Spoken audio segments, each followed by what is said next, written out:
This video is all about your meal plans and how to set yourself up for the most success. My biggest tip is be organized. So even if you don't want to meal prep, make sure that you've got your foods organized in the fridge for the week. And obviously I've planned most of them, but make sure you're organized and you're gonna be able to stick on track. So remember, with your nutrition and your meal plans, everything is customized to you. So it's really important that you do follow it and be as accurate as you can. Let's talk about the meal plan in a little bit more depth and things that you do need to measure, things that you can get away with not measuring that's gonna be more suitable to your lifestyle. So firstly, how to access your meal plan. So you've got your app, click on the nutrition, click on that. That's where your customized meal plan is there to follow. That's going to include recipes, shopping lists. And with that shopping list, it's really important that you try and stick to the brands as much as you can, because the nutrition can vary from brand to brand. If, for example, you can't find a specific brand, you just need to find something that's very similar in terms of nutrition. So let's just talk about the calories and the protein. Try and match them up as closely as you can.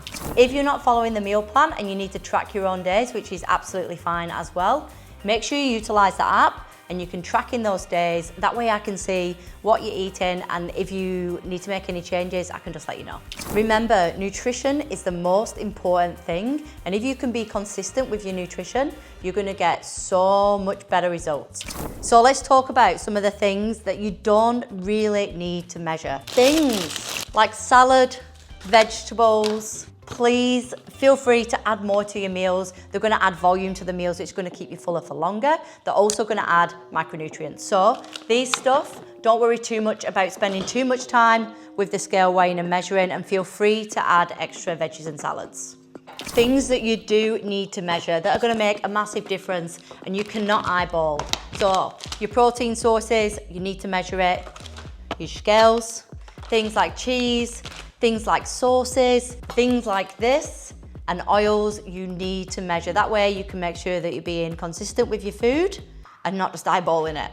When you're measuring your sauces and things like that, best way to measure it is literally put it on the scales, let it come to 0, empty your sauce out, and whatever the scale minus number says, that's how many grams you've used.